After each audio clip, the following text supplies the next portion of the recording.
হাজার বছর ধরে আমি পথ হাঁটিতেছি পৃথিবীর পথে, সিংহল সমুদ্র থেকে নিশীথের অন্ধকারে মালয় সাগরে। অনেক ঘুরেছি আমি বিম্বিসার অশোকের ধূসর জগতে, সেখানে ছিলাম আমি। আরো দূর অন্ধকারে বিদর্ভ নগরে আমি ক্লান্ত প্রাণ এক, চারিদিকে জীবনের সমুদ্র সফেন। আমারই দুদণ্ড শান্তি দিয়েছিল নাটোরের বনলতা সেন।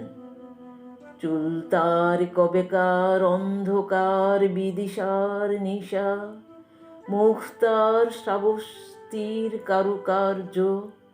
অতি দূর সমুদ্রের পর হাল ভেঙে যে নাবিক হারাইছে দিশা, সবুজ ঘাসের দেশ যখন সে চোখে দেখে দারুচিনি দ্বীপের ভিতর, তেমনি দেখেছি তারে অন্ধকারে। বলেছে সে, এতদিন কোথায় ছিলেন? পাখির নীড়ের মতো চোখ তুলে নাটোরের বনলতা সেন। সমস্ত দিনের শেষে শিশিরের শব্দের মতন সন্ধ্যা আসে, ডানার রৌদ্রের গন্ধ মুছে ফেলে চিল। পৃথিবীর সব রং নিভে গেলে পাণ্ডুলিপি করে আয়োজন, তখন গল্পের তরে জোনাকি রঙে ঝিলমিল।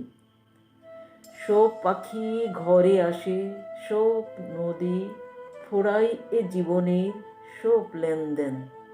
থাকে শুধু অন্ধকার মুখোমুখি বসিবার বনলতা সেন।